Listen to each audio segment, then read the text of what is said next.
नमस्कार, मैं हूं अनुराधा प्रसाद।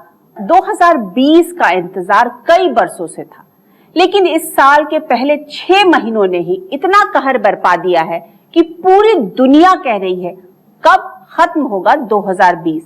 कोरोना ने पूरी दुनिया के जीने का तरीका बदल दिया, अर्थव्यवस्था का गणित बदल दिया, नेताओं के सोचने का तरीका बदल दिया, कूटनीति बदल गई और अब वर्ल्ड ऑर्डर भी बदलने जा रहा है। इस वायरस को लेकर अमेरिका और चीन के बीच शीत युद्ध शुरू हो चुका है।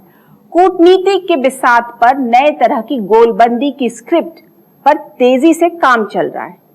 भारत एक ऐसे दोराहे पर खड़ा है जहां बिल्कुल पड़ोस में चीन है और दूसरी तरफ वो अमेरिका है जो कई वजहों से भारत को करीब रखना चाहता है। तो फिर भारत किसके करीब रहे और किससे दूरी बनाए? आज मैं आपको बताऊंगी कि अमेरिकी राष्ट्रपति डोनाल्ड ट्रंप आखिर भारत से चाहते क्या हैं। बीजिंग में बैठे चीन के राष्ट्रपति शी जिनपिंग के दिमाग में क्या चल रहा है? क्या अमेरिका के लिए चीन के रिश्ते को ताक पर रखना भारत के लिए ठीक रहेगा? आज की तारीख में दिल्ली के लिए कौन ज्यादा अहम है, बीजिंग या वॉशिंगटन?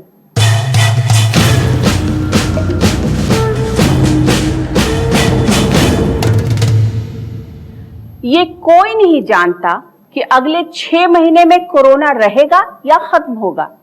ये भी कोई नहीं जानता कि अगले 6 महीने में अमेरिका का अंदरूनी समीकरण यही रहेगा या पूरी तरह बदल जाएगा। ये भी कोई नहीं जानता कि अगले 6 महीने बाद अमेरिका की बागडोर डोनाल्ड ट्रंप के हाथों में रहेगी या किसी और के। लेकिन एक बात साफ है कि पिछले कुछ सालों में अमेरिका का चाल, चरित्र और चेहरा तीनों बहुत हद तक बदला है। जो अमेरिका कभी दुनिया की बड़ी बड़ी समस्याओं को सुलझाने और मुसीबतों से लड़ने का एक ग्लोबल लीडर की भूमिका निभाता था, वो अब सिर्फ अपने राष्ट्रीय हितों तक सिमट कर रह गया है। छोटे छोटे नफा नुकसान में उलझा हुआ है, अपनी ग्लोबल लीडर की हैसियत खो चुका है। नवंबर में अमेरिका में राष्ट्रपति चुनाव होने। ट्रंप अच्छी तरह जानते हैं कि कोरोना की वजह से उनके मुल्क के लोगों के मन में कौन सा तूफान चल रहा है, उनका मुल्क किन मुश्किल हालातों से गुजर रहा है। ऐसे में ट्रंप ने बड़ी चतुराई से आक्रामक राष्ट्रवाद के एजेंडे को आगे बढ़ा दिया। कोरोना वायरस का सारा ठीकरा चीन के सिर फोड़ने में लगे हुए हैं। राष्ट्रपति ट्रंप ने प्रधानमंत्री मोदी को इस साल अमेरिका में होने वाली G7 देशों के शिखर सम्मेलन में आमंत्रित किया है। पावर एलीट ग्रुप के विस्तार का राग छिड़ा है, जिसमें रूस, दक्षिण कोरिया और ऑस्ट्रेलिया दूसरे आमंत्रित देश हैं। अमेरिका, जापान, भारत और ऑस्ट्रेलिया पहले से ही क्वाड यानी क्वाड्रिलैटरल सिक्योरिटी डायलॉग के सदस्य हैं। इस नई गोलबंदी से चीन भड़का हुआ है। ऐसे में सवाल ये भी उठ रहा है कि कोरोना काल में क्या एक नई अंतर्राष्ट्रीय व्यवस्था आकार ले रही है, या फिर नवंबर में राष्ट्रपति चुनाव जीतने के लिए ये डोनाल्ड ट्रंप की बिसात का एक दांव है।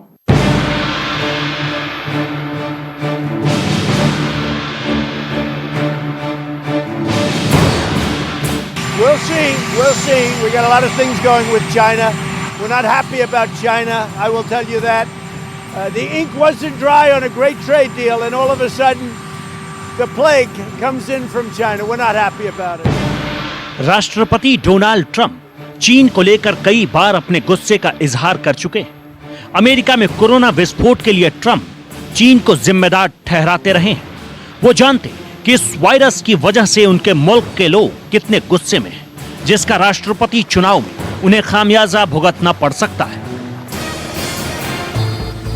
राष्ट्रपति ट्रंप अच्छी तरह जानते हैं कि अमेरिका में कोरोना से हुई मौतों पर ना तो उनके पास कोई जवाब है, न रोकने का उपाय, न ही मुल्क की गिरती अर्थव्यवस्था संभालने का कोई ठोस ब्लूप्रिंट, न बेरोजगारों को रोजगार देने का फॉर्मूला, और करीब 6 महीने बाद होने वाले राष्ट्रपति चुनाव में ये मुद्दे फिर से उठेंगे जरूर। ऐसे में राष्ट्रपति ट्रंप आपदा को भी अवसर में बदलने की कोशिशों में जुटे हैं।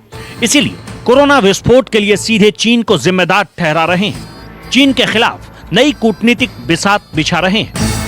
ये ठीक बात है कि राष्ट्रपति ट्रंप ने चीन को अपने चुनाव का एक बड़ा मुद्दा बना लिया है, क्योंकि पिछले 2-3 साल से चीन को उन्होंने निशाने पर रखा हुआ है। इसीलिए यूएस चाइना ट्रेड वॉर भी 2018 से शुरू हुई, क्योंकि चीन अमेरिका का जो पूरे संसार में प्रभुत्व है उसको ख़त्म करना चाहता है, अपने आप सुप्रीम पावर बनना चाहता है, अपने आप अमेरिका को हटाकर हेजेमॉन बनना चाहता है।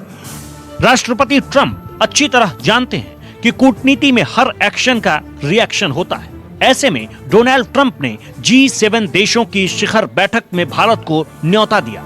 रूस, दक्षिण कोरिया और ऑस्ट्रेलिया को भी आमंत्रित किया। अगर हम अमेरिका के दृष्टिकोण से देखें तो पूरे एशिया में भारत ही एक ऐसा देश है जो चाइना के बढ़ते हुए प्रभाव को काउंटर बैलेंस करने की क्षमता रखता है। जब से प्रेसिडेंट डोनाल्ड ट्रंप ने भारत संभाला है, उनकी ये कोशिश रही है कि भारत इंडो पैसिफिक रीजन में महत्वपूर्ण भूमिका निभाए, जिससे चाइना के अग्रेशन, खास तौर से साउथ चाइना सी में जो एग्रेसिव पॉलिसीज उसने अडॉप्ट करी हैं, उसको काउंटर करने की दिशा में जापान, ऑस्ट्रेलिया और यूएसए के साथ मिलकर वो काम कर सके। अमेरिका के इस दांव से चीन बौखला गया। चीन के सरकारी अखबार ग्लोबल टाइम्स ने भारत को चेतावनी देते हुए लिखा कि अगर भारत बीजिंग का विरोध करने के लिए अमेरिका के साथ गया तो चीन अपने हितों की रक्षा करने से हिचकेगा नहीं, फिर चाहे वे राजनीतिक हों या आर्थिक। ग्लोबल टाइम्स के मुताबिक भारत अतिरिक्त भू राजनीतिक दबाव और लालच का सामना कर रहा है। भारत ने लंबे समय से अपनी विदेश नीति में गुटनिरपेक्षता की नीति का पालन किया है। यह अभी देखना होगा कि भारत लंबे समय से चली आ रही अपनी गुटनिरपेक्षता की नीति और अपनी राजनयिक स्वतंत्रता को बरकरार रखता है या बदलते भू राजनीतिक माहौल में अमेरिका के नेतृत्व वाले गठजोड़ की तरफ झुकता है। हमको ये मालूम है जो हमारे हित अब अमेरिका के साथ अपने संबंधों को और सुधारने में ठीक है, क्योंकि हमको अगर आर्थिक रूप से हमको तरक्की करनी है तो हमको कैपिटल चाहिए, हमको टेक्नोलॉजी चाहिए, हमको सोफिस्टिकेटेड डिफेंस इक्विपमेंट चाहिए, हमको ऐसे देशों के साथ अच्छा सहयोग चाहिए, अच्छा मित्रता चाहिए जो कि चीन पर दबाव डालने में हमारी सहायता कर सके। चीन अच्छी तरह जानता है कि भारत के प्रधानमंत्री मोदी और अमेरिकी राष्ट्रपति ट्रंप के बीच केमिस्ट्री कितनी शानदार है। ट्रंप ये भी कह चुके हैं कि G7 का मौजूदा स्वरूप पुराना हो चुका है, इसमें सुधार की जरूरत है। ऐसे में सवाल ये भी उठ रहा है कि क्या ट्रंप की कोशिश दुनिया को एकजुट कर आपसी तालमेल के जरिए ग्लोबल चुनौतियों से निपटने की है या ग्लोब पर मौजूद देशों को अमेरिका और चीन में से किसी एक खेमे को चुनने के लिए मजबूर करने की? इसमें दो राय नहीं है कि पिछले कुछ समय में अमेरिका और चाइना के रिश्तों में खटास आई है। इस परिप्रेक्ष्य में अमेरिका एक ऐसे रिलायबल और कैपेबल पार्टनर की तलाश में है जो उसकी चाइना कंटेनमेंट पॉलिसी का एक महत्वपूर्ण अंग बन सके। बदलते अंतर्राष्ट्रीय समीकरण में भारत की रणनीति को चाइना क्वाड्रिलेटरल स्ट्रेटेजिक डायलॉग यानी क्वाड और अमेरिका की हिंद प्रशांत क्षेत्र नीति से जोड़कर देख रहा है। अमेरिका और ऑस्ट्रेलिया के युद्धपोत साउथ चाइना सी में पहुंच गए। इंडोनेशिया और ऑस्ट्रेलिया के बीच तिमोर सागर से सटे ऑस्ट्रेलियाई बंदरगाह डार्विन पर अमेरिकी नौसेना के पोत को ठहरने की इजाजत दी गई तो मालाबार एक्सरसाइज भारत, अमेरिका और जापान की सेनाओं के बीच होता है, पर अब इसमें ऑस्ट्रेलिया को भी शामिल करने की तैयारी है। कोरोना काल में दुनिया दो ध्रुवों में बंटती दिख रही है। एक ध्रुव अमेरिका समर्थक देशों का है और दूसरा चीन समर्थक देशों का। राजनीति के प्रकांड पंडित चाणक्य ने कहा है कि दुश्मन का दुश्मन दोस्त होता है। ऐसे में अमेरिका चीन के खिलाफ भारत को एक मजबूत सहयोगी के तौर पर देखता है, क्योंकि अमेरिका अच्छी तरह जानता है कि एशिया में चीन के वर्चस्व को अगर कोई चुनौती दे सकता है तो वो भारत है। यही कारण है कि पिछले कुछ सालों में वॉशिंगटन डीसी ने दिल्ली के साथ रिश्तों को नई ऊंचाइयां दी हैं। वहीं चीन से रिश्तों की बात की जाए तो दोनों देशों के बीच युद्ध हो चुका है और सीमा का झगड़ा बरकरार है। चीन और भारतीय फौज के बीच टकराव की खबरें हर साल सुर्खियां बनती हैं, फिर बातचीत होती है और दोनों देश अपने कदम पीछे खींच लेते हैं। सीमा पर तल्ख रिश्तों के बाद भी भारत चीन के फौजियों के बीच 5 दशकों में एक भी गोली नहीं चली है। दोनों देशों के बीच सीमा विवाद सुलझाने का अपना मैकेनिज्म है। इस बार लद्दाख में भी ऐसा ही हुआ। अमेरिका बार बार चीन के खिलाफ बयान देता रहा। राष्ट्रपति ट्रंप ने तो मध्यस्थता तक की पेशकश कर दी, लेकिन दिल्ली को पता है कि पड़ोसियों से कैसे निपटना है और दूर बैठे दोस्तों को कैसे हैंडल करना है। लद्दाख में चीनी सैनिक आगे बढ़े तो भारतीय फौज ने रोक दिया। दोनों ओर के फौजी पूरी तैयारी के साथ आमने सामने डटे रहे। एक ओर सरहद पर सैनिकों की तैनाती तो दूसरी ओर तनाव खत्म करने बातचीत दोनों साथ साथ चलते रहे। I would just like to assure everyone that the entire situation along our borders with China is under control. We are having a series of talks which started with the Corps Commander level talks on the 6th of this month. This has been followed up by a number of meetings at the local level between commanders of equivalent ranks, and we are hopeful that through this continued dialogue that we are having, everything is under control. Ladakh से अरुणाचल तक चीनी सैनिक भारतीय सीमा में आए, ऐसा पहली बार नहीं हुआ। दोनों देशों के बीच कुछ जगहों पर सीमा विवाद का चरित्र कुछ ऐसा है कि भारतीय और PLA की पेट्रोल पार्टियों का आमना सामना हो जाता है। Both sides patrol up to their accepted claim lines, and therefore when patrols reach at the same place at the same time, then such face-offs do occur. Delhi की कूटनीति चीन को दुश्मन की तरह नहीं पड़ोसी की तरह देखती है। दिल्ली को लगता है कि चीन से विवादित मुद्दों को बातचीत के जरिए सुलझाया जा सकता है और दोनों देश एशिया की तरक्की में बड़ी भूमिका निभा सकते हैं। इसीलिए लद्दाख में तनाव के बीच जब अमेरिकी राष्ट्रपति ट्रंप ने भारत और चीन के बीच मध्यस्थता की पेशकश की तो दिल्ली ने बिना लाग लपेट कह दिया, किसी तीसरे पक्ष के हस्तक्षेप की आवश्यकता नहीं है। मतलब तेजी से बदलते वैश्विक समीकरण में भारत के लिए अपने राष्ट्रीय हित सबसे ऊपर है। ऐसे में भारतीय कूटनीति ऐसी कोई राह नहीं पकड़ना चाहेगी जिससे चीन या अमेरिका कोई भी नाराज हो।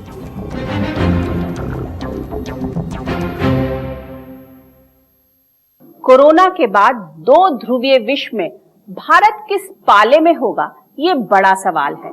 आज की तारीख में भारत की दवा, ऑटोमोबाइल, IT और टेलीकम्युनिकेशन जैसे तमाम उद्योग चाइनीज आयात पर निर्भर हैं। भारतीय बाजार सस्ते चाइनीज सामान से भरे पड़े हैं। मोबाइल हो या टीवी, खिलौने हो या देवी देवताओं की मूर्तियां, एक तरह से चीन का भारतीय बाजार में दबदबा है। तो दूसरी ओर भारत अमेरिका से अपनी सरहदों की हिफाजत के लिए बड़े पैमाने पर अत्याधुनिक हथियार खरीदता है। भारत अमेरिका के बीच कारोबार में सर्विस सेक्टर का बड़ा योगदान है, जिससे बड़े पैमाने पर भारतीय नौजवानों को अमेरिका में रोजगार मिला हुआ है। भारत की मजबूरी ये है कि न तो एक झटके में वो अमेरिका को ना कह सकता है, ना ही चीन को। ऐसे में अमेरिका और चीन के बीच वर्चस्व की लड़ाई में भारत को अपने रिश्ते इस तरह से साधने होंगे जिससे सांप भी मर जाए और लाठी भी न टूटे। अपने लोकल के लिए वोकल बनना है, लोकल के लिए वोकल बनना है। न सिर्फ लोकल प्रोडक्ट्स खरीदने हैं बल्कि उनका गर्व से प्रचार भी करना है। प्रधानमंत्री मोदी आत्मनिर्भर भारत की बात करते हैं। लद्दाख में तनाव के बाद भारत में चाइनीज सामान के बहिष्कार की बात जोर शोर से उठी। सामाजिक कार्यकर्ता सोनम वांगचुक ने चीन को सबक सिखाने के लिए बुलेट नहीं वॉलेट का मंत्र दिया। व्यापार का बॉयकॉट हो कि चीन को जिसका सबसे बड़ा डर था वही हो। सवाल ये कि क्या पूरी तरह से चाइनीज सामान बंद करने से भारत का काम चल जाएगा? हमें धीरे धीरे इस दिशा में काम करना होगा कि भारत में ऐसा माहौल बनाया जा सके, ऐसे कानून लाए जा सके, लेबर लॉज को रिफॉर्म किया जाए ताकि हम अफोर्डेबल प्राइस पर ड्यूरेबल कंज्यूमर गुड्स अपने देशवासियों को प्रोवाइड कर सके, ताकि हमें चाइना से या किसी दूसरे देशों से उसकी इंपोर्ट की जरूरत नहीं पड़े।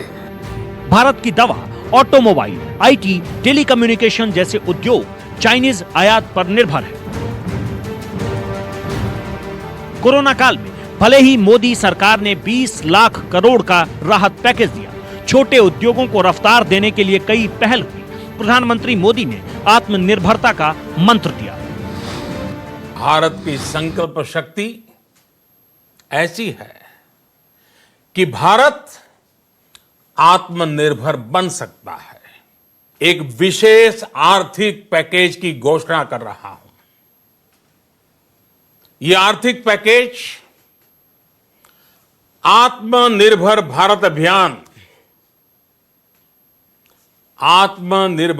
अभियान की अहम कड़ी के तौर पर काम करेगा। ऐसे में बदलते वैश्विक समीकरण में अगर किसी भी वजह से चीन से कारोबारी रिश्ते बिगड़े तो इसका सीधा असर देश के छोटे छोटे उद्योगों पर पड़ना तय माना जा रहा है। भारत की विदेश नीति एक स्वतंत्र विदेश नीति है। भारत ना किसी के बहकाने पे काम करता है, ना किसी के उकसाने पे काम करता है। भारत पार्टनरशिप्स में विश्वास रखता है, अलायंसेस में विश्वास नहीं रखता। ये बात गौरतलब है कि आज कोरोना के परिप्रेक्ष्य में जब अमेरिका और कुछ दूसरे लोग चाइना के खिलाफ जोर जोर से आवाज़ उठा रहे हैं, भारत ने एक बहुत ही टेक्टिकल साइलेंस मेंटेन किया हुआ है। भारत कोई भी ऐसी बात नहीं कहना चाहता जिससे चाइना की सेंसिटिविटीज को धक्का लगे। भारतीय बाजार में चाइनीज सामान की भरमार है, जिसमें से smartphone, telecom parts, television, home appliances, auto parts, internet apps, solar power, steel, दवा में बड़ी हिस्सेदारी है। कोरोना काल से पहले तक चाइना में दुनिया का 80% mask, 90% personal computer, 90% mobile phone, 70% television, 53% कपड़े और 45% कार्गो शिप बनता था और पूरी दुनिया में जाता था। कोरोना काल में चीन से दुनिया के ज्यादातर देशों ने दूरी बना ली है। कोई ना तो चीन का माल अपने देश में आने देना चाहता है, न चीन से कारोबार करना। ऐसे में अमेरिका इस मौके का फायदा उठाने की कोशिशों में जुटा है। अमेरिका भी भारत के लिए उतना ही जरूरी है जितना चीन। भारत अपनी रक्षा जरूरतों के लिए बड़े पैमाने पर अमेरिका से हथियार खरीद रहा है। भारत जानता है कि अमेरिका अपने राष्ट्रीय हित से जरा भी समझौता नहीं करता। भले ही दलील दी जा रही हो कि G7 से भारत के जुड़ने से देश में FDI का प्रवाह बढ़ेगा, प्रौद्योगिकी का हस्तांतरण होगा और स्थानीय उत्पादों के लिए बड़े बाजार तक पहुंच आसान बनेगी। भारत अच्छी तरह जानता है कि राष्ट्रपति ट्रंप के मन में क्या है, अमेरिका की नजर और निशाना कहां है। ऐसे में भारत को ऐसी राह चुननी होगी जिससे न अमेरिका से रिश्तों में गर्माहट कम हो, न चीन से रिश्ते बिगड़े।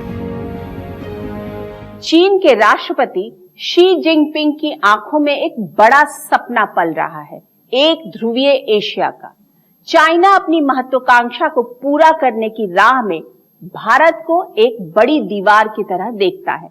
इसलिए पिछले कुछ सालों से चाइना भारत की सामरिक घेराबंदी की कोशिशों में जुटा है। चाइना एक और भारत को सीमा विवाद में उलझाए रखना चाहता है, तो दूसरी ओर भारत के पड़ोसी देशों को कर्ज कूटनीति के जरिए अपने साथ खड़ा करने और भड़काने में लगा हुआ है। इसलिए इन दिनों नेपाल जैसा छोटा देश भी चाइना की बोली बोलने लगा है। इस विवादित नक्शे को पास करवाने के लिए नेपाल की संसद में पहले बहस हुई, फिर वोटिंग और विवादित नक्शे से जुड़ा बिल नेपाल की संसद में पास हो गया, वो भी सर्वसम्मति से। नेपाल ने ये जो कदम उठाया है ये बहुत गलत कदम है और उनको आगे कि अपनी हितों को ध्यान में रखना चाहिए था जब उन्होंने ये किया। उनको इसका बड़ा नुकसान होगा, बड़ा मुआवजा उनको चुकाना पड़ेगा। नेपाल के संसद में ये पास संशोधन, इन्होंने जो नया मैप पास किया है 2/3 मेजॉरिटी से, ये दिखाते हुए कि लिपू लेक, कालापानी और लिम्पीधुरिया के जो इलाके हैं, जो इंडिया के अभिन्न हिस्सा है, उत्तराखंड का हिस्सा है, उसे अपना दिखाते हुए नेपाल के मैप में इंक्लूड किया है। तो ये उनकी कुछ, मेरा मानना है कि थोड़ा इंटरनल पॉलिटिक्स और इंटरनल डाइवर्जन के लिए भी किया है, लेकिन एट द सेम टाइम थोड़ा दिखाने के लिए कि हम भी इम्पोर्टेंट हैं। और मुझे लगता है कि इसमें और हमारे जो उनके जो दूसरे नेबर हैं, उनका शायद थोड़ा सा इसमें हाथ हो। नेपाल ये भूल गया कि हर मुश्किल वक्त में भारत उसके साथ बड़े भाई और दोस्त की तरह खड़ा रहा है। इस नए नक्शे में लिपू लेक, कालापानी और लिम्पियाधुरा को नेपाल ने अपने हिस्से में दिखाया है, जो भारत के उत्तराखंड राज्य का हिस्सा है, जिसके बारे में 200 साल तक नेपाल ने कभी कोई बात नहीं की। कूटनीति के जानकारों का मानना है कि ये सब नेपाल चीन के उकसावे पर कर रहा है। बीजिंग का नेपाल की ओली सरकार पर बहुत असर माना जाता है। एक ओर चीन पाकिस्तान और नेपाल के बहाने भारत को घेर रहा है, तो दूसरी तरफ अनसुलझे सीमा विवाद को उठाकर भारत पर मनोवैज्ञानिक बढ़त बनाने की कोशिशों में लगा है, जो चीन की पुरानी आदत का हिस्सा है। चाइना काफी समय से एक ग्लोबल पावर बनने की दिशा में काम कर रहा है। चाइना का साउथ एशिया प्लान उसके इस बड़े गेम प्लान का ही एक हिस्सा है। मुख्य रूप से चाइना के साउथ एशिया में 2 या 3 उद्देश्य हैं। एक तो वो चाहता है कि साउथ एशिया के देशों को वो आर्थिक रूप से अपने ऊपर इस तरह निर्भर बना दे कि ताकि आने वाले समय में वो उसका पॉलिटिकल और स्ट्रैटेजिक और मिलिट्री एडवांटेज ले सके। दूसरा, जैसे जैसे उसका प्रभाव इस क्षेत्र में बढ़ेगा तो वो वक्त पड़ने पर उसका इस्तेमाल भारत के खिलाफ भी कर सकता है। चीन अपनी वन चाइना पॉलिसी के तहत कोई समझौता नहीं करना चाहता, लेकिन बीजिंग की मुश्किल यह है कि हांगकांग, ताइवान, तिब्बत उसकी इस नीति की सबसे बड़ी परीक्षा बने हुए हैं। एशिया के छोटे बड़े देशों को अपनी चेक डिप्लोमेसी के जरिए साधने में लगा हुआ है। चीन की हेकड़ी का अंदाजा इस बात से लगाया जा सकता है कि ताइवान में राष्ट्रपति के शपथ ग्रहण समारोह में जब भारत के 2 सांसदों ने भागीदारी की तो चीन ने आक्रामक रुख अपनाया, जिससे भारत भविष्य में चीन विरोधी ऐसे मंचों पर न जा सके। चीन की सरहद 14 देशों से लगती है, जिसमें से पाकिस्तान को छोड़कर दूसरे सभी पड़ोसी देशों से उसका सीमा विवाद है। अपने पड़ोसियों पर धौंस और वर्चस्व जमाने का कोई मौका चीन नहीं छोड़ता है, क्योंकि चीन खुद को एशिया का सुपर पावर और दुनिया का सिकंदर बनने का सपना देख रहा है। बीजिंग में बैठे हुक्मरानों की सोच है कि बार्गेनिंग पॉलिटिक्स और प्रेशर टैक्टिक्स के जरिए भारत को एक सीमित दायरे में उलझाए रखा जा सकता है, तो अमेरिकी राष्ट्रपति ट्रंप इंटरनेशनल डिप्लोमेसी के जरिए अपने पक्ष में चुनावी हवा बनाने की पुरजोर कोशिश में जुटे हैं। ऐसे में भारत के लिए अगले 6 महीने बहुत अहम है, क्योंकि अगले 6 महीनों में तय होगा कि अमेरिका में ट्रंप राज चलेगा या सत्ता किसी औरों के हाथ में चली जाएगी। तब तक चीन के खिलाफ कोरोना को लेकर आरोप प्रत्यारोप की सुनामी भी शांत होने के चांस है। दूसरी ओर भारत में घरेलू मोर्चे पर भी ये साफ होने लगेगा कि कोरोना के साथ जिंदगी, अर्थव्यवस्था और सियासत कैसे आगे बढ़ेगी, क्योंकि अक्टूबर नवंबर में बिहार विधानसभा चुनाव होने हैं, जो मोदी सरकार के लिए कोरोना काल में एक लिटमस टेस्ट की तरह होंगे, जिसमें चुनावी प्रचार के दौरान कोरोना से कारोबार तक, रोजगार से रोटी तक और चीन से अमेरिका तक अपनी अपनी सियासी सहूलियत के हिसाब से तीरंदाजी तय की जाएगी। ऐसे में घरेलू मोर्चे से लेकर अंतर्राष्ट्रीय मोर्चे पर मोदी सरकार को एक एक कदम बड़ी सावधानी से बढ़ाना होगा। आज के इस कार्यक्रम में बस इतना ही। अगले हफ्ते फिर हाजिर होंगे किसी नए मुद्दे के साथ। तब तक के लिए आप देखते रहिए न्यूज़ 24। नमस्कार।